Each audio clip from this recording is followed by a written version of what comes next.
రకరకాలుగా అంటే చేస్తుంటాం. ఇక్కడ రాహువు, హ్మ్. కేతువు 2 తల, తోక అనుకున్నప్పుడు హ్మ్. రెమెడీస్ ఎందుకు వేరు వేరుగా అంటే అమ్మవారికి, గణపతికి? ఉంటాయి కదమ్మా! ఇప్పుడు మనకు కొన్ని ఆభరణాలు మనం ఇక్కడ యేసుకుంటాం. కాళ్ళ దగ్గర యేసుకోం కదమ్మా! అవును. అవును. అవును అవును. కదా! కాళ్ళ దగ్గర చెప్పులేసుకుంటాం. మెడలో హారం చైన్ యేసుకుంటాం. అంతే కదా! అంటే ఇక్కడ దీనికి చెప్పులేస్తేనే ఇది అందం కాళ్ళకి.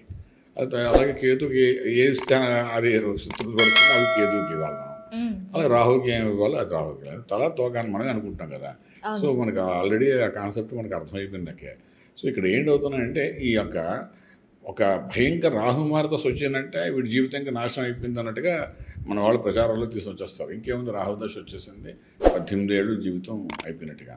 అలా కేతుమహాదశ వచ్చినప్పుడు కూడా ఏదో కమ్యూనికేషన్ స్కిల్స్ తర్వాత ఏదో లేనిపోని ప్రెషర్స్ వస్తాయి. తర్వాత వైరాగ్యం కలిగించేస్తుంది. తర్వాత ఒక స్థల మార్పు అవుతుంది. స్థాన మార్పు జరుగుతాయి. రకరకాల ఉన్న ఉద్యోగంలో ఊడిపోయి ఇంకెక్కడికో వెళ్ళిపోవడము. లేకపోతే ఒక ఉద్యోగం కొంచెం మారడం రకరకాల మనం చెప్పుకుంటూ పోతుంటాం.